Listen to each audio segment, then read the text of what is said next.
Lo más peor que hay son estos asientos ¿Está? hundidos. Ahora está bien, una hora de hablar, está bien. Para que tengo las...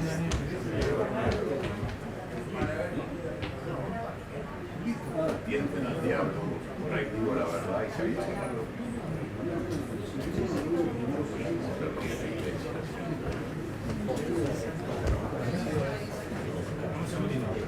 Dame un segundito, ¿está? Dale.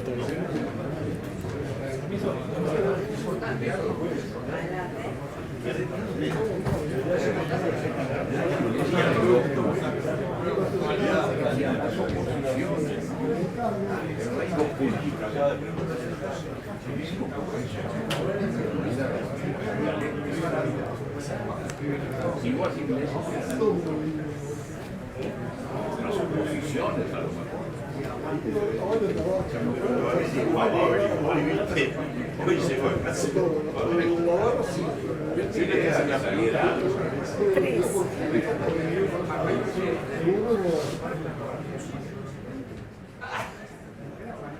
¿Ah? Bueno, buenas tardes a todos. Es un gusto que nos estén acompañando hoy en esto que... ¿No? Está prendido.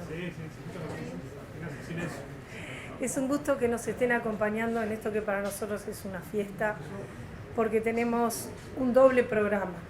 En primer lugar, tenemos un homenaje a nuestro querido académico directivo, doctor Ignacio de Posadas, donde los oradores son nada menos que el doctor Luis Alberto Lacalle Herrera y el cardenal Daniel Sturla. Tomás Guerrero está con una dolencia y no pudo venir, pero me mandó unas palabras y un video. Y en segundo lugar vamos a tener la entrega del Premio Academia Nacional de Economía 2022, que como ustedes saben es un premio que está desde el año 2007, ya van más de 51 jóvenes, no, 51 hasta hoy, que han sido premiados jóvenes profesionales o recién recibidos o estudiantes de los últimos años. Así que doble fiesta y bueno, sin más, les voy a leer las palabras que me mandó Tomás, porque está enfermo. Estimados todos, buenas noches. Es muy importante para mí y un honor que me hayan invitado a compartir este merecido homenaje al doctor Ignacio de Posadas. Pero una dolencia, por suerte menor, me tiene atrapado en casa. De modo que participaré al menos con este saludo. Y algo más. El respeto y en especial el aprecio y cariño que le tenemos a Ignacio, unidos a la tecnología, me han dado una mano, puesto que estarán más que bien cubiertos los aspectos espirituales, políticos y económicos en el ámbito de la academia, así como otras facetas de Ignacio, que seguramente abordarán el cardenal Daniel Sturla y el doctor Luis Lacalle Herrera. Mi presencia allí solo se justifica por los 40 años de vida profesional y amistad que he transitado con Ignacio en el estudio Posadas y Vecinos.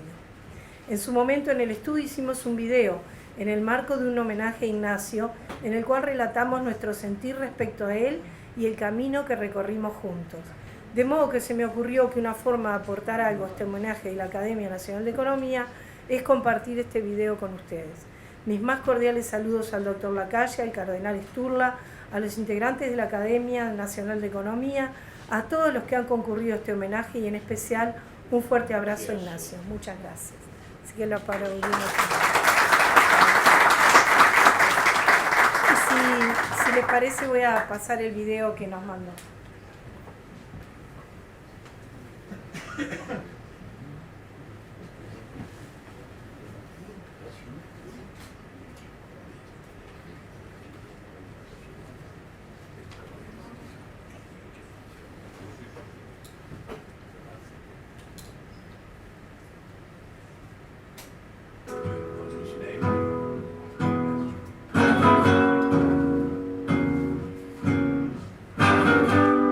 A Ignacio lo conocí en 1982. Era un abogado joven, pero ya de nota, práctico, un caballero. A primera vista puede parecer algo espinoso, pero apenas se le conoce, se percibe su gran generosidad humana. En el estudio siempre estaba atento a fomentar el crecimiento de sus integrantes y apoyarlos en los momentos difíciles. Esa es una de las razones por las que quisimos llevar adelante este homenaje, con admiración, respeto y con mucho reconocimiento y cariño.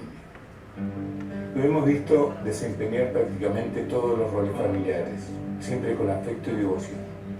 Disfrutamos de su padre y de la relación entre ellos, y hemos sido testigos del amor manifiesto entre Ignacio y Malena. Ella fue y sigue siendo inspiradora de vida, no solo para él, sino para todos. Un ejemplo de fe, fuerza, tesón y alegría. Sus hijos siempre han sido parte del estudio, y hoy tenemos el placer de ver a Ignacio que habla y juega con sus nietos desde su inocencia de abuelo. No es sencillo brindar un reconocimiento a Ignacio por cada uno de todos sus aspectos. La primera impresión fue de una persona muy seria, muy formal, y después conocí el gran ser humano y espiritual que hay detrás de esa formalidad. Esa figura seria, adusta, que el perfil público de Ignacio transmite en el fuero íntimo del trabajo y de las amistades que están alrededor del estudio era totalmente distinto. Su sentido del humor, es una persona extremadamente culta. Con el destacado abogado y hombre de política conviven el Ignacio espiritual, que en su momento se incorporó al noviciado jesuita, el jardinero, que cultiva y regala árboles, el deportista, el amante de los caballos, el lector y escritor permanente, que a su tiempo optó por ser docente en la Facultad de Derecho de la Universidad Católica, cuya creación promovió. Y bueno, la primera vez que lo conocí en persona, digamos, porque ya sabía quién era Ignacio de Posadas, fue en la facultad. Un día llegó y les preguntó sobre el tema que había mandado a estudiar, y bueno, silencio absoluto, ¿no? Nadie decía nada. Y como nadie contestó nada, Ignacio sin decir palabra agarró sus cosas y se fue. Y bueno, ahí entendimos que no podíamos ir a la clase sin estudiar. Pero después volvió a la siguiente clase, como si nada hubiera pasado y todo volvió a la normalidad, digamos. Para nosotros, Ignacio es especialmente un hombre de derecho. Y desde allí también cobró su dimensión de estadista. Con valentía y sin rodeos. Incisivo en la crítica. Siempre polémico y motivador. Como todos los genuinamente interesados en la cosa pública, se comparta o no su opinión, merece el mayor respeto, el que se debe a los que hablan frontal y claramente, sin calcular su propio rédito. Hombre del Partido Nacional, fue senador y ministro. Se vinculó con importantes líderes internacionales. Siempre estuvo presente para apoyar al gobierno de Uruguay cualquiera fuera su color. Ejerció la vocación básica del jurista, la defensa de las instituciones democráticas y del Estado de Derecho. Participó en varios episodios políticos memorables. Fue un joven Ignacio quien, en medio de la debacle del golpe de Estado de junio de 1973, colaboró a transportar a Wilson Ferreira para que siguiera su lucha desde otras trincheras. Todos nosotros sabemos que no importaba qué legislador hubiera llevado. Lo que vimos siempre en ese viaje es la figura valiente y sobria del hombre de derecho que es Ignacio.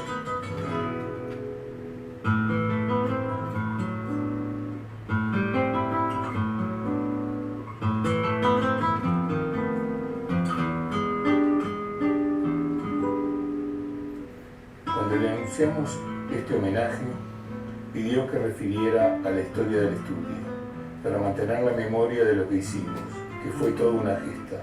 Por supuesto, lo hecho será superado, pero puede ser una brújula en ciertos momentos.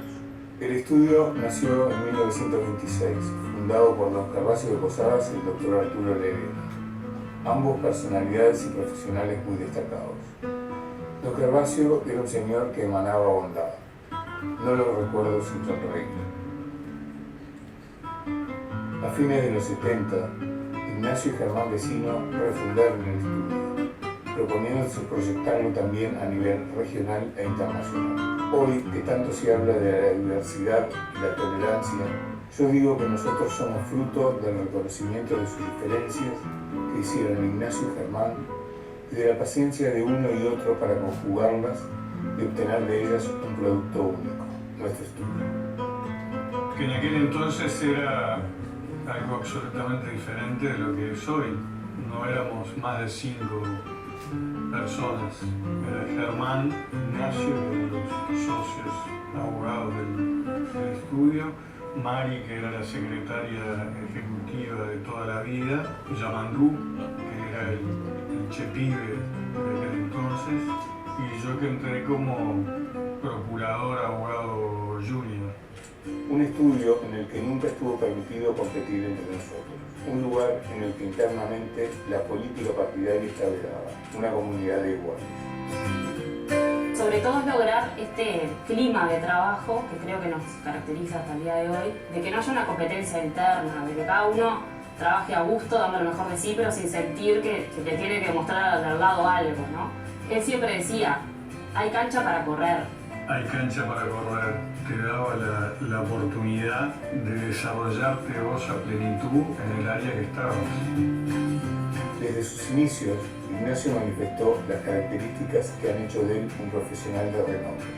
Poseedor de una gran inteligencia que sabe poner en práctica, también tiene un don de imperio natural. Convence con pocas palabras y sin desperdiciar argumentos. Combina sagacidad con honestidad, lo que genera una fuerte confianza en él. Por aquellos años, en el tercer piso del edificio de la Bolsa de Comercio, repicaban las teclas de un par de máquinas de escribir. Éramos felices. Ignacio, un líder nato, sabía que podíamos ir a más, y así, en escaso tiempo, pasamos de ser poco más de 5 a multiplicarnos, siempre con trabajo, entusiasmo y disfrute. Las viejas máquinas de escribir dieron paso a la maravilla de una IBM de bolita, para luego ver aparecer, de la mano de Ignacio, la primera Apple, toda una novedad. En el 87 ya habíamos crecido tanto que no teníamos espacio y nos trasladamos al edificio Tupí, en la Plaza Independencia, que a su vez a lo largo de los años se fue ampliando y ampliando. Del piso 21 que teníamos allí pasamos a tomar todo el piso 21 de Ciudadela, que es la otra mitad del mismo edificio, digamos, y después en el piso 20, el 16, en fin, la calidad de vida cambió en pila. Tenías toda la ciudad y del Río de la Plata a tus pies. Muy lindo para trabajar allá. Entre tanto, abrimos escritorios en la zona franca de Colonia, luego en Sudamérica, en Ginebra y otros lugares. En las décadas de los 80 y 90 logramos una importante presencia regional, incluso para Uruguay. En todo este proceso de crecimiento, Ignacio siempre fue una fuerza que nos impulsó hacia adelante, sin pisar el freno, postulando la máxima de brindar servicios excelentes en equilibrio con la calidad de vida de cada miembro del equipo. Creo que una persona que tiene mucha fuerza, que siempre apostó a por más y a crecer y llevó a todos los demás a seguir esos objetivos. Creo que fue en la primera entrevista que tuve con él, me dijo, y después siempre lo repetía a otros también. Ya, abogados brillantes hay muchos, pero acá además de ser un muy buen abogado, es tan o más importante también llevarse bien, tener un clima interno armónico. Esa preocupación que él tiene del bienestar de la gente que trabaja en el estudio, ¿no? De cada integrante, esa parte humana, de hacer sentir a cada uno como en su casa. En el estudio fue promotor de reuniones en las cuales desarrollamos nuestros vínculos y construimos una gran hermandad, capaz de asumir los desafíos con la confianza de ser un equipo sin claudicaciones. En aquella época teníamos muchas reuniones, pues comentaba mucho la integración del estudio, siempre nos deleitaba con sus pasos de rock con Malena, que era un ámbito totalmente fuera de su formalidad, vamos a decir. Salir de las oficinas de Ciudad Vieja, del trabajo diario, encontrarnos con todos los compañeros en un ambiente totalmente descontracturado, compartir un asado, me acuerdo que jugábamos a las bochas, todo ese tipo de distancias que salían del laboral estrictamente, y eso es lo que demostraba que el estudio buscaba esa integración y que nos sintiéramos todos como una familia, ¿no? Imposible olvidar los chalecos de colores que traía Malena para formar dos equipos y jugar el fútbol, o las injusticias de María Artola, secretaria que oficiaba de árbitro en los partidos y que siempre cobraba a favor del cuadro que integraba Ignacio. También el frecuente desembarco de pedidos de libros de Ignacio fueron una ocasión disfrutable. la temática tan variada como sus intereses: política, historia, filosofía, economía, derecho. Con un mensaje escueto, Simmel avisaba: tengo mercadería. La mercadería que prestaba eran los libros. Ignacio es un hombre exquisitamente culto, de los que no alardean. Ignacio es también un sembrador social, comprometido con el acceso de todos al crecimiento. En el estudio desarrolló este aspecto impulsando la Fundación Niños con Alas y nuestra participación en ella. Junto a Germán Vecino y a Yamandú Castrillón, fue uno de los motores de los otros principales focos del estudio: el apoyo a las personas privadas de libertad y el arte a través de la Fundación Gurlich. Cuando una vez más decidimos mudarnos para acompañar nuestro crecimiento y mejorar nuestra calidad de vida, terminamos edificando nuestra sede en Carrasco, precisamente en la que fuera la casa de Ignacio Manera. Y es desde ese lugar tan simbólico para todos, y desde Sudamérica, donde seguimos construyendo día a día nuestras historias y continuamos promoviendo un espacio de crecimiento profesional y humano. Bueno, un placer trabajar con Ignacio, la verdad que es un tipo frontal, directo, claro, muy ejecutivo, con una capacidad asombrosa de conocer al detalle a cada cliente que le producía una admiración tremenda realmente. Que es un tipo despegado, es una de las mentes más brillantes que tiene el Uruguay. Y realmente en nosotros inculcó una mística y un amor a la camiseta muy fuerte, ¿no? Un orgullo de pertenecer.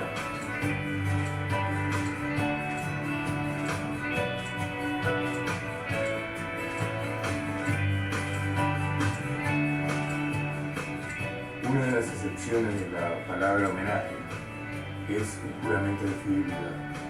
Y esto es aplicable en el caso, porque los que compartimos con Ignacio nuestra vida en el estudio y cultivamos con él los valores que él ejerció, nos comprometemos a mantenerlos vivos, más allá de los cambios que requieran los tiempos. Ignacio, muchas gracias y un gran abrazo de todos nosotros.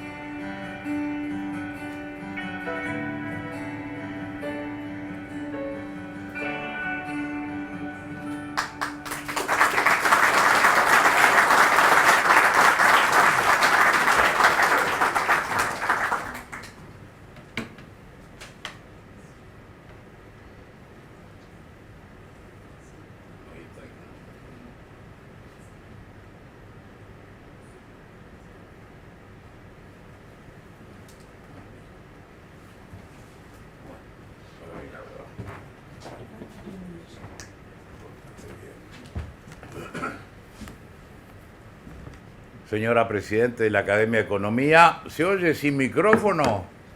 Bueno, mejor.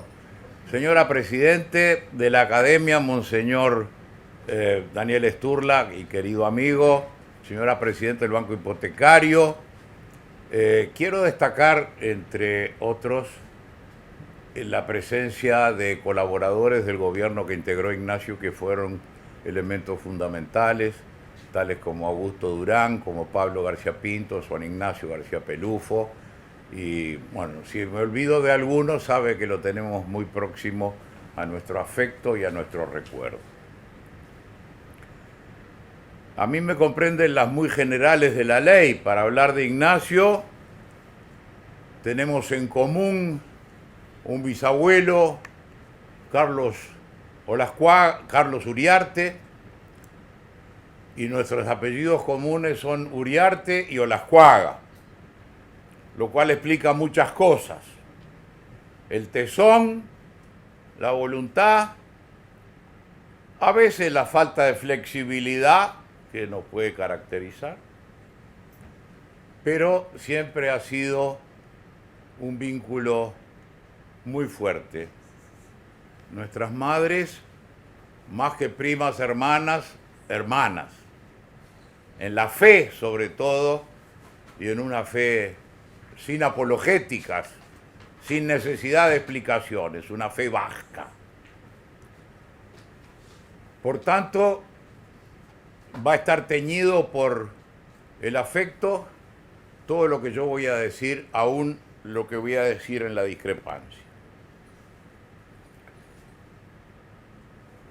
Lo que ha dicho Tomás Guerrero, quiero sintetizarlo en algo que me llega muy de cerca por muchos motivos, que es que Ignacio ha sido digno sucesor de Gervasio Posadas Belgrano.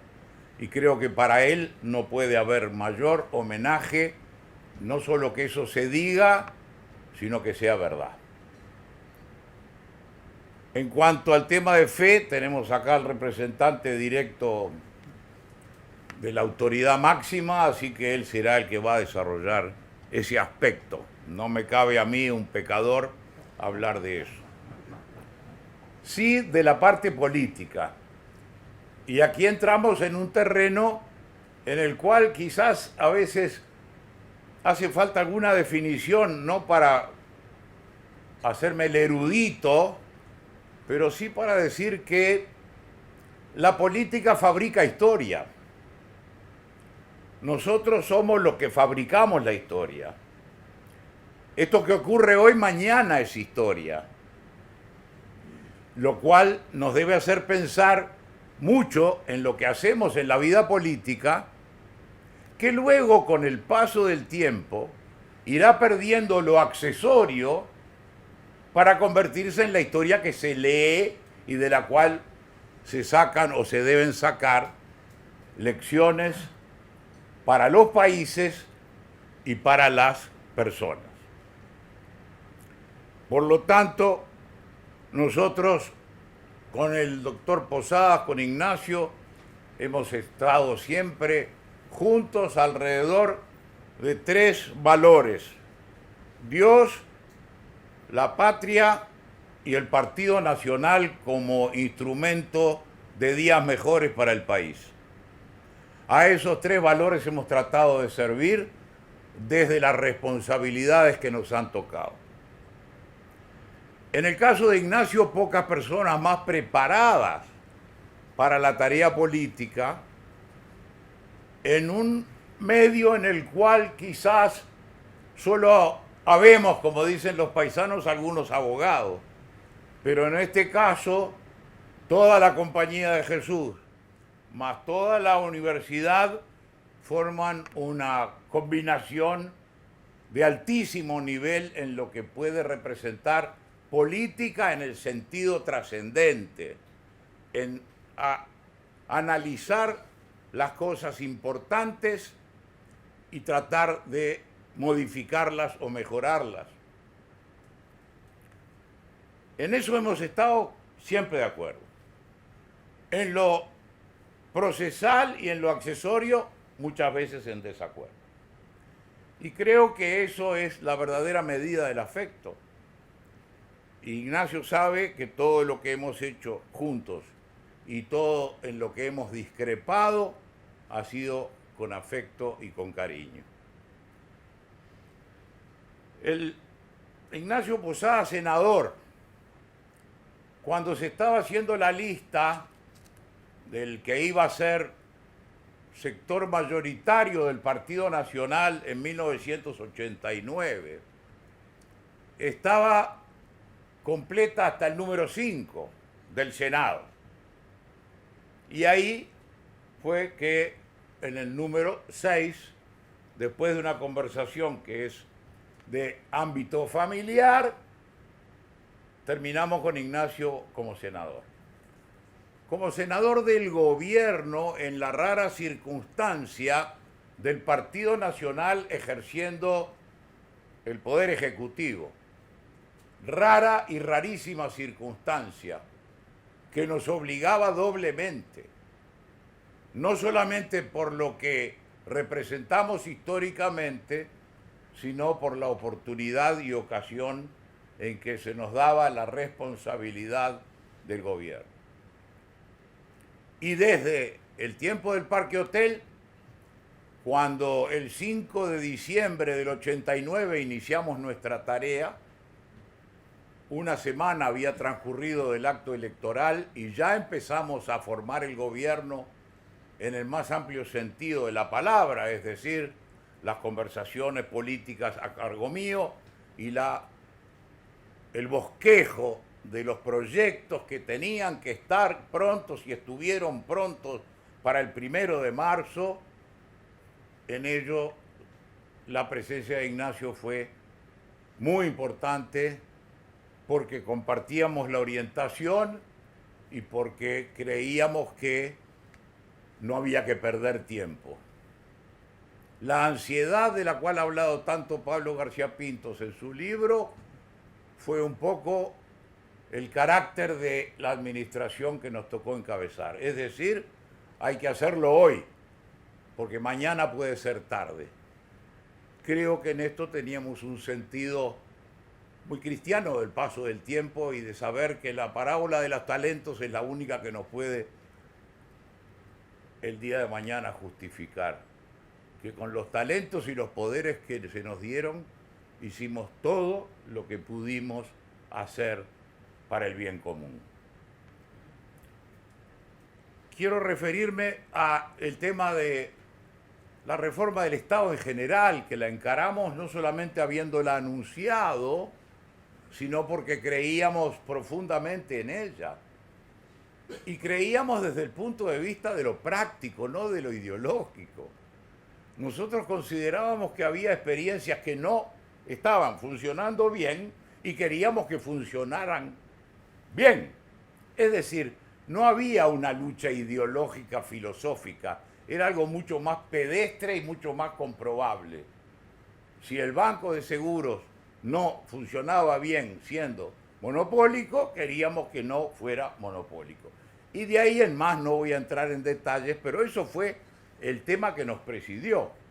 Y ahí la actividad y actitud del senador Posada fue importante porque tuvo la visión, cuando se presentó el proyecto ómnibus, llamémosle, de reforma de las empresas públicas, tuvo la intuición y la picardía de separar la parte portuaria para hacerlo correr ese trámite en forma independiente, y creo que por eso le cabe el honor y el homenaje de haber permitido que esa reforma, que apelaba al propio nacimiento del país, porque el puerto de Montevideo es el origen de nuestra nacionalidad, y que creemos que fue de las decisiones más importantes que tuvimos que encarar y que encaramos, y los resultados están a la vista.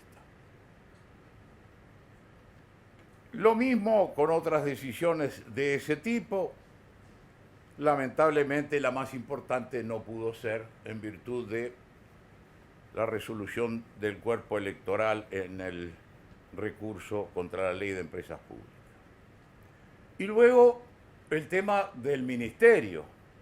Es decir, nosotros tuvimos un grande y muy querido y respetado ministro llamado Enrique Braga, un señor en todo el sentido de la palabra. Y la sucesión de Enrique Braga fue la de Ignacio Posada. Y allí, quizás en el cargo más difícil, acá hay algunos que tienen experiencia, por lo menos veo a dos que pueden atestiguar, y otro que desde el planeamiento también tuvo que ver. La primera expresión de un ministro de Economía es no. Es la palabra que tiene que tener en la punta de la lengua para apenas venga un diputado o el presidente a pedirle o reclamarle o sugerirle determinada cosa, es decir que no. Y por eso es un cargo que requiere no solamente firmeza en lo que se cree y se está haciendo, sino una firmeza en las condiciones más difíciles, que es con la gente que uno comparte ideales, comparte las luchas, comparte las responsabilidades políticas genéricas, pero que el ministro de Economía tiene que ser, en ese sentido, un control, una responsabilidad que no es popular, pero que es buena para el país. Nosotros creemos que, pasada la administración que nos tocó encabezar y con la colaboración de quienes he nombrado aquí y con Ignacio, tuvimos resultados buenos que se prolongaron luego en las administraciones siguientes, de la inflación de 129% a 42% en nuestra administración y continuando con el círculo virtuoso en la siguiente hasta llegar a un dígito, un déficit fiscal de 7% que llegó a ser superávit en 1991 y terminó en 2,5% del PBI, aumento del salario real y otras conquistas que no es del caso hoy generalizar. Por eso estoy aquí como testigo de ese Ignacio político. Tengo con él, con Fernando, con Juan Martín, con nuestro querido y recordado Diego y aún con Luis, que está más lejos mío en edad, jornadas muy queridas a lo largo de toda nuestra vida. Pero yo hoy vengo a dar testimonio de lo que vi del hombre público. Y creo que en ese sentido, Ignacio, en materia de la parábola de los talentos, va a estar justificado.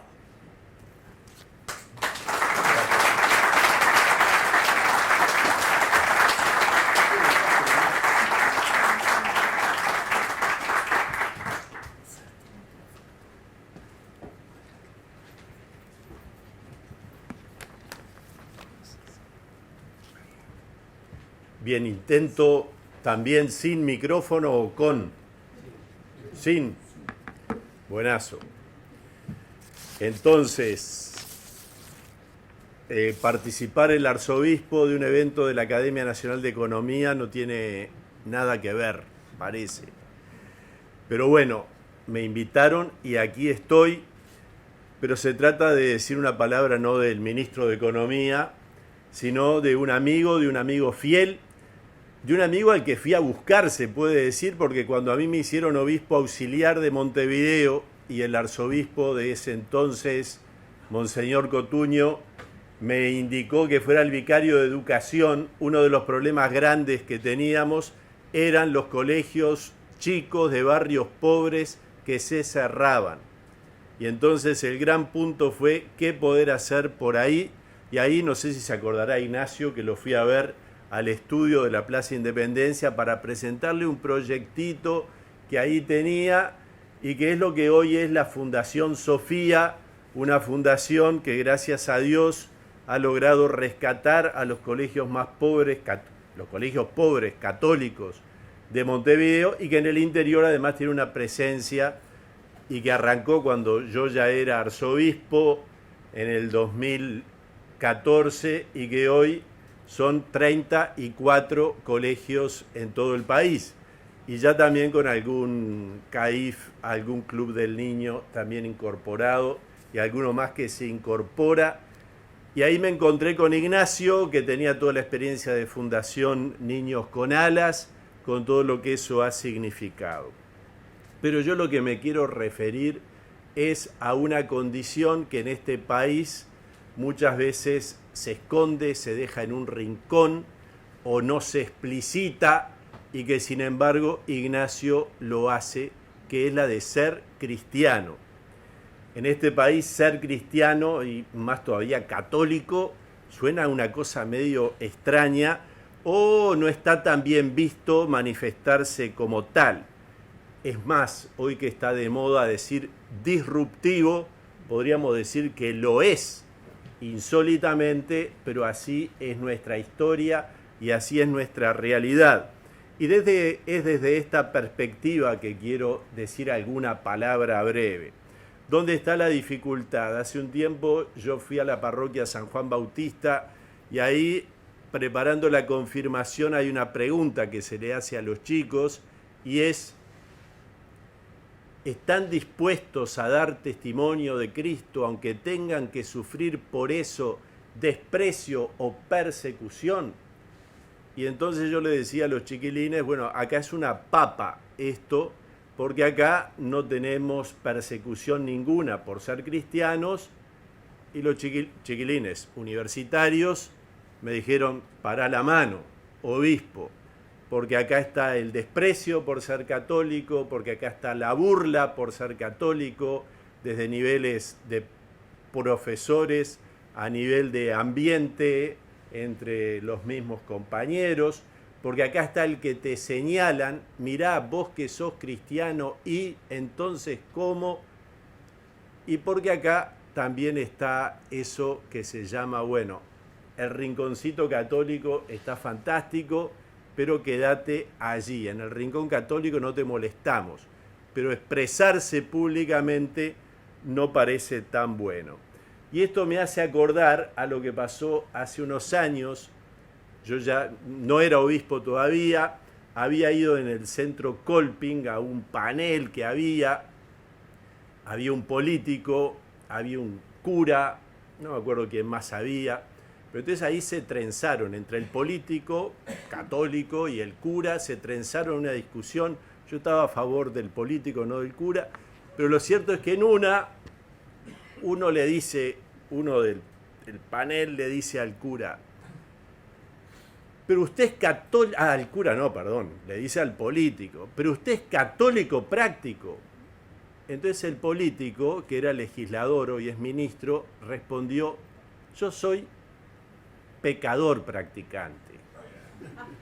Es decir, un pecador practicante que trata de vivir según la fe.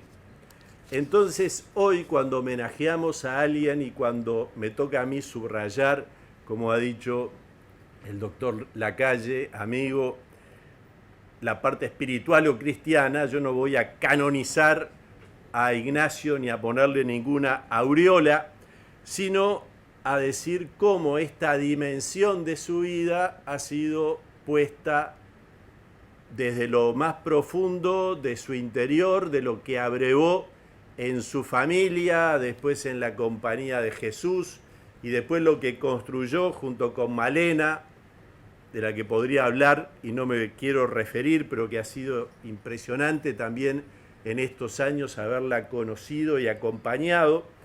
Y entonces en todo ello, Ignacio no solamente es que ha actuado como cristiano, como pecador practicante, pero en la fe, no estoy diciendo con esto que seas un gran pecador, por la duda. Pero sí el haberse expresado obviamente siempre desde esta perspectiva cristiana. Y entonces, en este sentido, yo digo, ¿qué es el gran valor que tiene para todos, cristianos y no cristianos? Porque a Ignacio lo sigue mucha gente, incluso grandes adversarios en sus artículos del País, y supongo yo que también en los libros o en alguno que ha escrito, creo por una razón muy sencilla, porque Ignacio une el realismo que es propio del pensamiento cristiano, que se aleja de vanas utopías y al mismo tiempo cree como buen cristiano en la verdad, que existe la verdad, que hay cosas falsas y cosas verdaderas. Hoy el pensamiento contemporáneo, me queda medio grande decirlo, pero bueno, el sentir común contemporáneo es que todo es relativo y entonces se cae en un relativismo, subjetivismo y emotivismo en que navegamos todos. Y me parece un aporte fundamental que hace el cristiano Ignacio al Uruguay entero. Encarar con valentía el tema de la verdad, que se transforma así en el fundamento sólido de nuestra democracia y de la defensa de la libertad. Podremos seguir viviendo en democracia si, siendo de verdad más libres, admitimos que más allá de lo que uno siente o desde la perspectiva subjetiva que cada uno tiene en su mirada de las cosas, hay hechos objetivos que podemos conocer y que nos ayudan a construir el edificio moral de una nación, aún desde perspectivas diversas, pero que confluyen en la objetividad de algunos elementos. el Papa Ratzinger, Benedicto XVI, hablaba de la dictadura del relativismo. Nada se puede afirmar con certeza, dicen los relativistas, pero hay un dogma, siempre los termina habiendo, y yo en este país no he visto nada más dogmático que los supuestos antidogmáticos. Es fantástico. Pero está el dogma de que todo es relativo, todo es subjetivo, todo depende del encare, y entonces se crean derechos a base de cómo me siento, de la emotividad y no de la objetividad de la verdad. Frente a ello se alza la voz sensata de Ignacio y de otros, que dice que busquemos y descubramos, pero no confundamos realidad con virtualidad. Nada menos que la palabra utopía es fabricada, o el libro, por el santo patrono de los políticos, que es Santo Tomás Moro, un inglés, Lord Canciller de Inglaterra, de Enrique VIII, que le costó que le cortaran la cabeza, una figura fantástica, esposo, padre de familia, con un buen humor que mantuvo hasta el cadalso, una cosa fuera de serie. Pero sin duda, esa palabra utopía se ha estirado y más allá de que todas las personas tengamos ideales, deseos, anhelos, ni que decir para los cristianos, hacer presente hoy el reino de Dios, hay un realismo que es el realismo de la fe, que hunde sus raíces después en la filosofía aristotélica tomista, que es el de tener una mirada antropológica, sencilla y que es auténtica además, de cómo el ser humano es capaz de lo mejor y de lo peor, y cómo entonces hay en el corazón humano, están contra mí, vieron, siempre aparecen. Hay un factor que es que la persona humana puede hacer efectivo, visible, la imagen de Dios en la que fue creado, o hacer visible el peor rostro de la humanidad en el pecado. Dice Ignacio, y termino en uno de sus artículos periodísticos, el hombre parece haber abandonado el esfuerzo por buscar la verdad. Le parece científico creer que no se puede creer en nada. Nos pareció que las teorías sobre la existencia de un orden natural, racionalmente entendible, no eran científicas, y por ese camino vaciamos el derecho de racionalidad y de contenido. Y de aquí viene la invitación que nos hace. Y cito a Ignacio de vuelta, volvamos a auscultar más nuestra razón y la historia del hombre que nuestros sentimientos y pasiones. Sin verdad no hay libertad. Sin verdad no hay democracia. Bueno, para los que somos cristianos, aquel que es camino, verdad y vida, nos enseña y nos alienta, y eso es como algo que tenemos en el corazón, y es lo que ojalá también como sociedad podamos hacer, a creer que realmente en medio de tantas cosas subjetivas existe lo verdadero, y que descubrir la verdad y seguirla entre todos, aún desde perspectivas diversas, construye nación, construye patria, nos hace de verdad más libres. Para ser libres, Cristo nos ha liberado. Y él mismo ha dicho, la verdad nos hará libres. Gracias.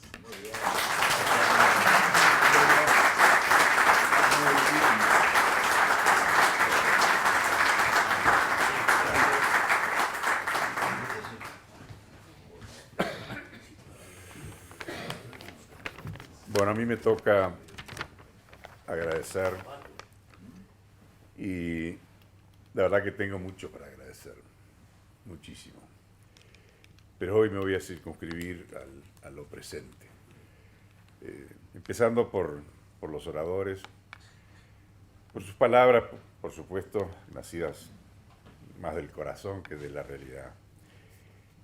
Pero yo tengo, en cada caso, en el caso de cada uno de los tres, mucho más que eso para agradecer.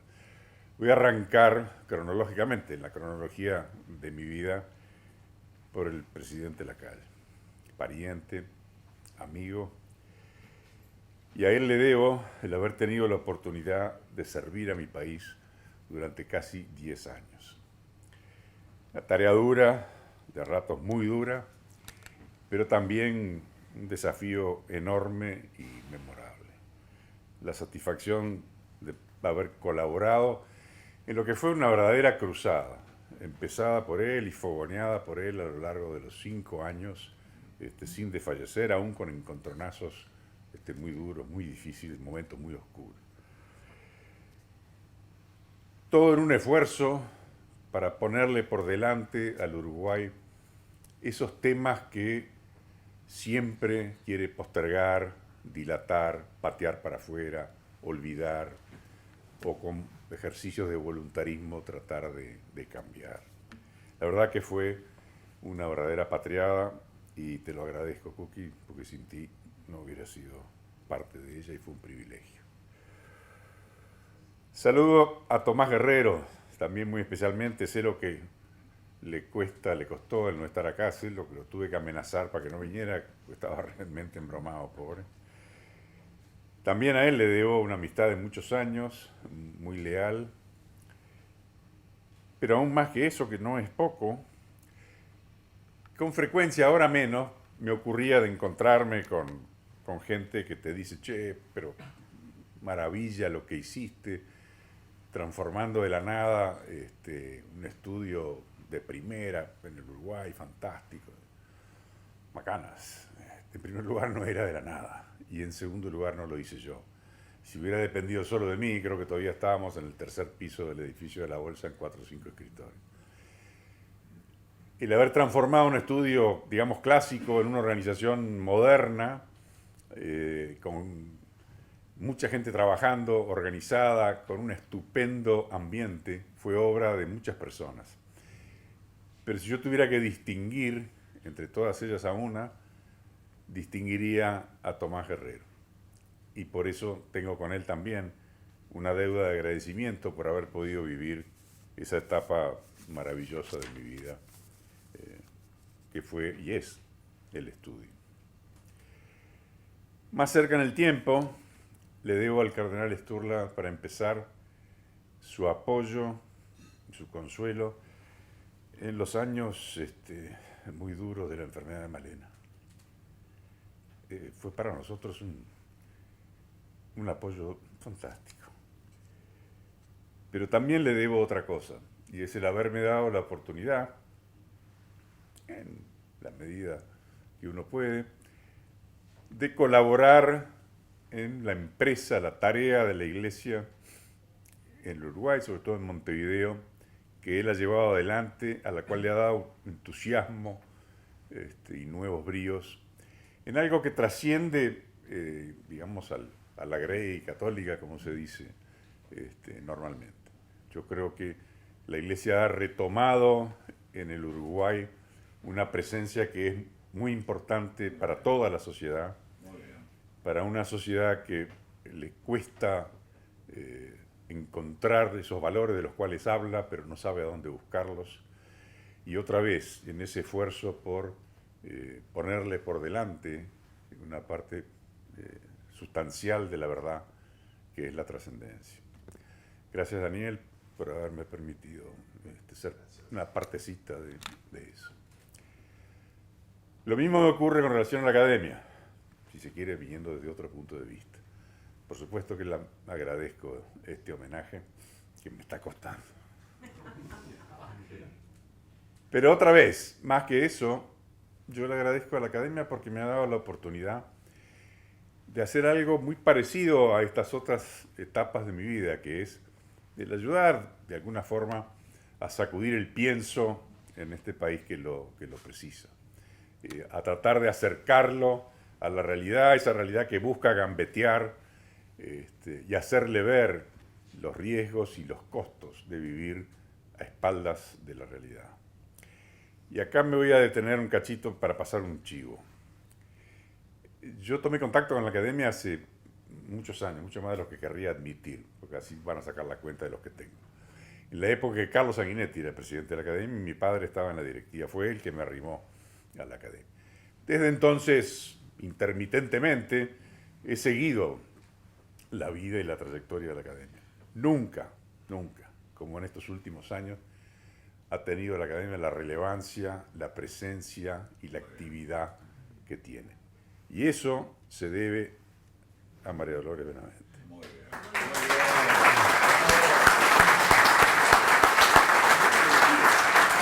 Así que vayan ahorrando para la gomina y para el frac, porque ahí le vamos a tener que hacer un homenaje, ese sí, brutal. No ya, pues todavía tenés mucho para dar, pero va a llegar. Finalmente, a todos ustedes y a muchos que sé que habrían querido venir, pero no han podido, con los años uno va reacomodando un poco su escala de valores, y una de las cosas que va trepando es el valor por la amistad, cada día más. Así que les agradezco a todos, a los que están acá y a los que no han podido venir. Mil gracias y que Dios los bendiga.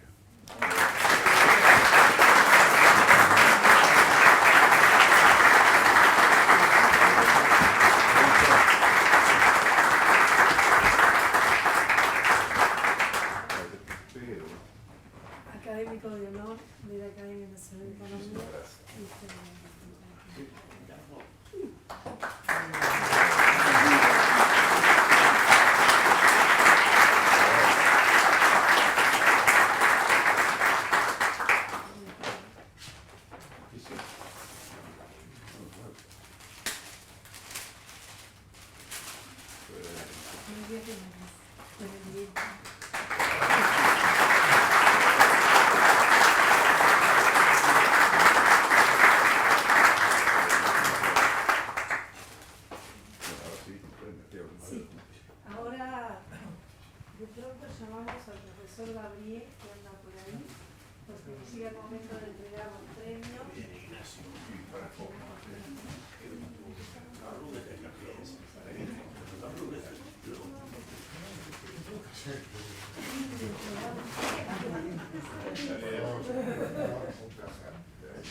Bueno, arrancamos por las menciones especiales.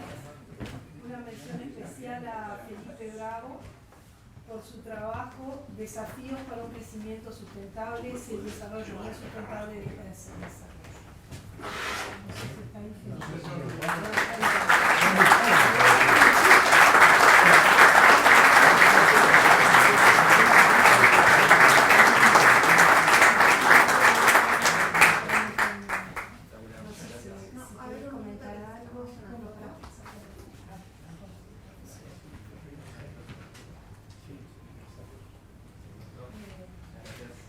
Bueno, después otra mención especial para Octavio. Micrófono.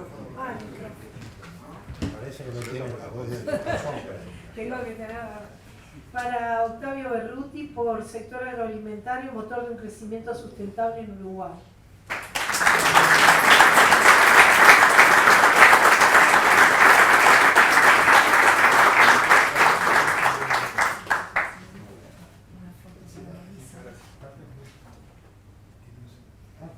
Porque uno es como académico supernumerario que queda nombrado por un... Después, a ver, la foto.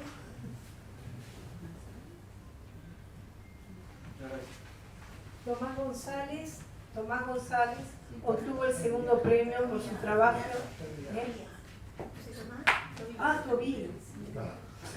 Por su trabajo, 3 teorías económicas sobre el medio ambiente puestas en discusión.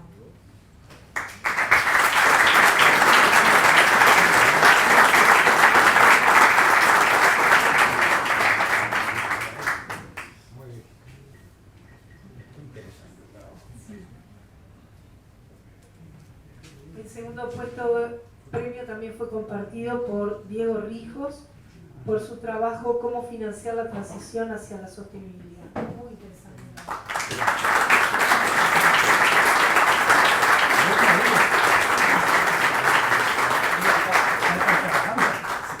Diego es como el carro de Chaná, no se va a poder presentar más. No saben los machitos de lo que es el carro de Chaná. Pero no tengo... Siempre es que fue la primera y después dije, bueno, está cuando coso, ahora un poco muy bien. Aprendí de eso. Está muy bien. Felicitaciones. Bueno, y acá...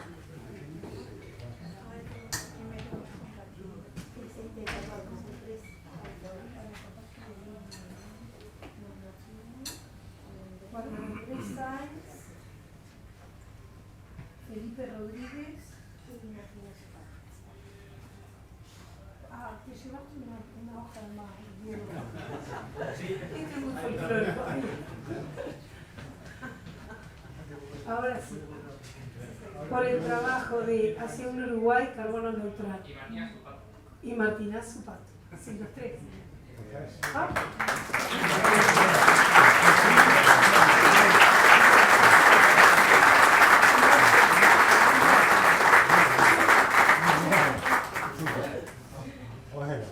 Y le vamos a pedir si pueden contar, aunque sea un minutito, a una foto.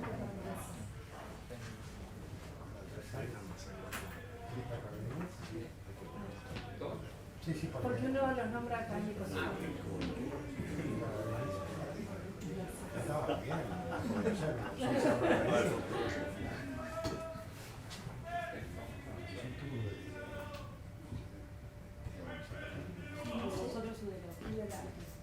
Les pedimos que en 5 minutos, un tweet, nos cuenten un poco del trabajo. Dale, ¿lo puedo hacer ahí que tengo? Sí.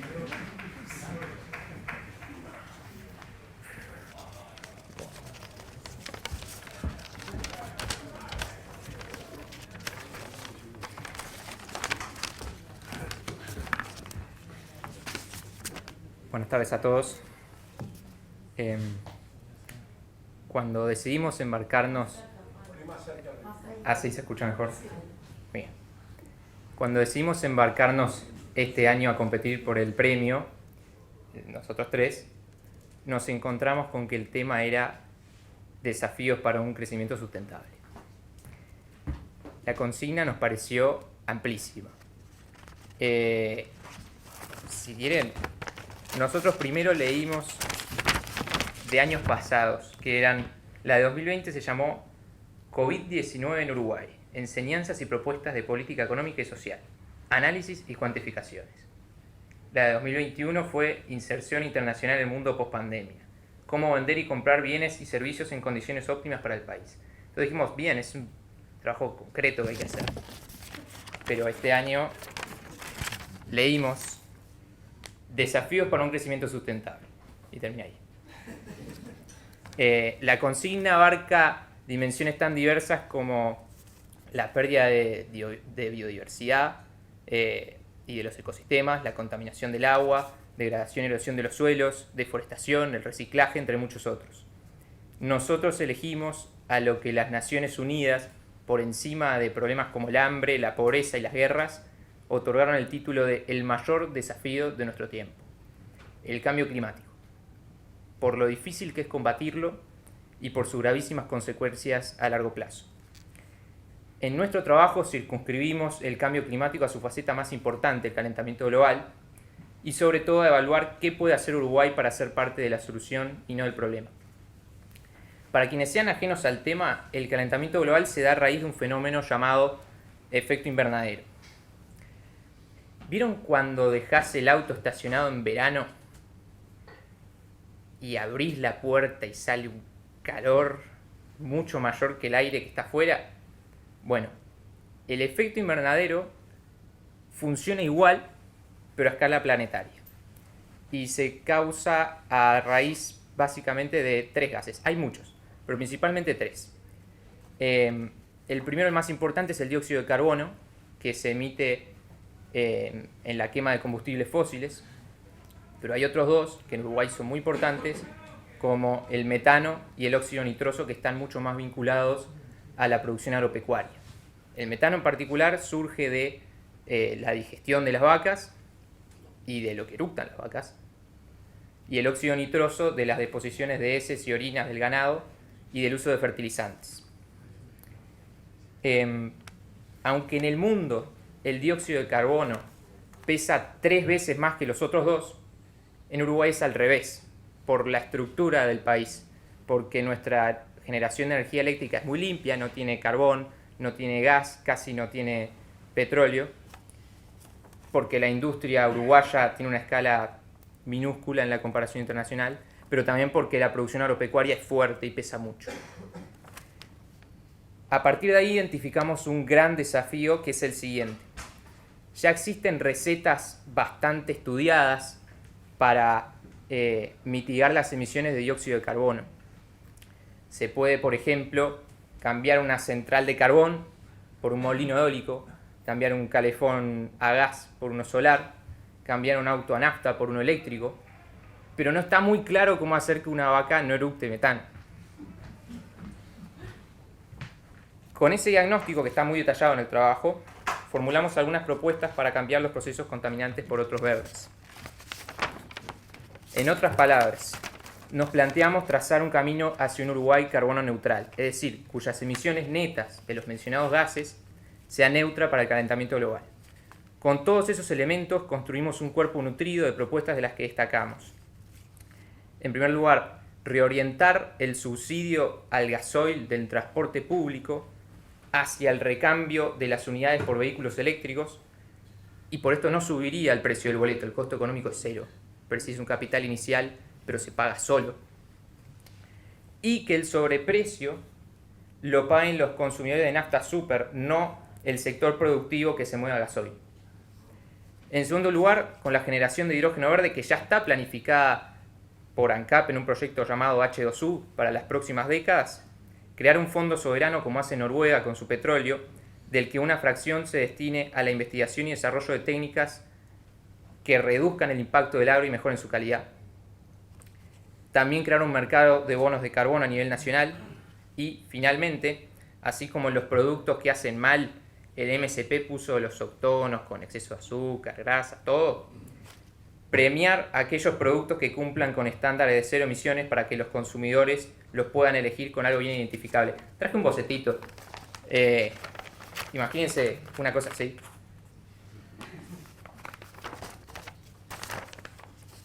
Tenemos algunas propuestas más, y las que nombramos están más detalladas en el trabajo, está todo minuciosamente detallado en el trabajo, pero vale aclarar que no pretenden dar un velo voluntarista al problema y no dan una solución global a la contribución del país al cambio climático. Si solo sirven para poner sobre la mesa algunas opciones que puedan evaluarse, discutirse o idealmente implementarse, ya habrá cumplido su propósito. Para eso procuramos hacerlo en un lenguaje que sea más o menos claro para todo aquel que esté interesado en el tema sin tener una formación especializada. Y lo fundamental es esto: ninguna de las iniciativas expuestas es imposible de financiar para las posibilidades del país, ni imposible de implementar para las capacidades de su gente. De verdad que a quien le interese le recomendamos leerlo, pero solo pretende sumar para que Uruguay honre su compromiso de transitar a una economía amigable con el medio ambiente, que no es nada más que una economía respetuosa de los uruguayos que aún no nacieron. Muchas gracias. Lo publican.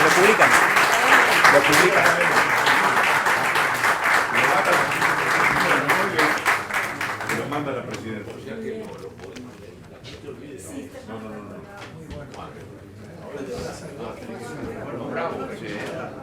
Muy bien. Muchas gracias.